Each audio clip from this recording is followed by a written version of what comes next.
అందరికీ నమస్కారం అండి. తల్లికి వందనం సెకండ్ పేమెంట్ అయితే పడుతున్నాయి. అందరికీ కూడా ఈ రోజు మధ్యాహ్నం తర్వాత నుంచి అందరికీ పేమెంట్ అయితే పడుతున్నాయి. ఎలిజిబుల్ లిస్ట్ లో వచ్చిన ప్రతి ఒక్కరికి కూడా అమౌంట్ అయితే పడుతున్నాయండి.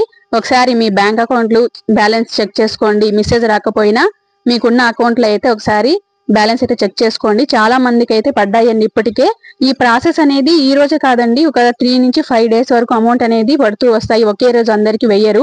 ఈ రోజే పేమెంట్ అనేది తల్లుల ఖాతాలో జమ చేయడం స్టార్ట్ చేశారు కాబట్టి వితిన్ 5 డేస్ లో మీకు కూడా మీ అకౌంట్ కి కూడా అమౌంట్ అయితే పడే అవకాశం ఉంది. ఎలిజిబుల్ లో ఉన్నారా లేదా అని మాత్రమే మీరు చూసుకోవాలి అంతే.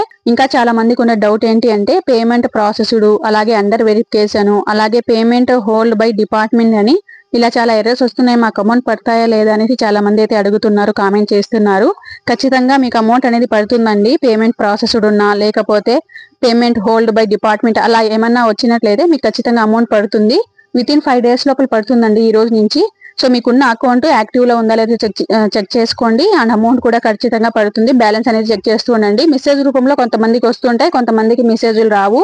ఇక ఈ సెకండ్ లిస్ట్ లో కూడా పేరు రాకుండా అమౌంట్ రాకపోతే మళ్ళీ గ్రీవెన్స్ రైజ్ చేయొచ్చా లేదా అనేది గవర్నమెంట్ నుంచి ఏమైనా అప్డేట్ వస్తే ఖచ్చితంగా తెలియజేస్తాము. ఈ రోజు అమౌంట్ వచ్చింది కాబట్టి ఈ సెకండ్ లిస్ట్ కి సంబంధించి ఎలిజిబుల్ అయిన వారికి మొత్తం అమౌంట్ వేసిన తర్వాత ఇంకా ఎక్కువ మంది ఇనెలిజిబుల్ ఏమైనా వచ్చినట్లయితే గవర్నమెంట్ డిసిషన్ తీసుకోవాలండి. దానికి సంబంధించి ఏమన్నా అప్డేట్ వస్తే వీడియో రూపంలో తెలియజేస్తాము. తల్లికి వందనం సెకండ్ పేమెంట్ ఏమైనా పడినట్లయితే ఖచ్చితంగా మెసేజ్ చేయండి. ఎందుకంటే చాలా మంది నమ్మరు పడుతున్నాయా లేదా అనేసి.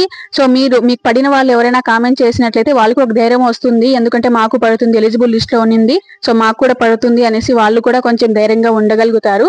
సో డబ్బులు పడిన వాళ్ళు తప్పకుండా మాకు డబ్బులు పడ్డాయి అనేసి కామెంట్ చేయండి. అండ్ అప్పుడప్పుడు ఎన్బిఎం అప్లికేషన్ స్టేటస్ అనేది చెక్ చేసుకుంటూ ఉండండి. అక్కడ ఆధార్ కొట్టి క్యాప్చా కొట్టి అలాగే ఓటీపీ సబ్మిట్ చేసినట్లయితే స్టేటస్ అనేది చూపిస్తుంది కదా, అక్కడ చెక్ చేసుకుంటూ ఉండండి. సో ఒకవేళ అమౌంట్ పడిపోయింది అనుకోండి, పేమెంట్ ప్రాసెస్డ్ కాకుండా సక్సెస్ అని వచ్చి ఏ బ్యాంక్ లో పడింది కూడా లాస్ట్ 4 నెంబర్లు అయితే చూపించడం జరుగుతుంది. ఇది అండి ఇవాళ వీడియో. మరొక వీడియోతో మళ్ళీ కలుద్దాం. ఈ వీడియో యూస్ఫుల్ అనిపిస్తే తప్పకుండా మీ ఫ్రెండ్స్ అండ్ ఫ్యామిలీకి షేర్ చేసి కొత్తగా ఎవరైనా చూస్తుంటే ఈ వీడియోకి ఒక లైక్ ఇచ్చి ఛానల్ ని సబ్స్క్రైబ్ చేసుకోండి. Thank you.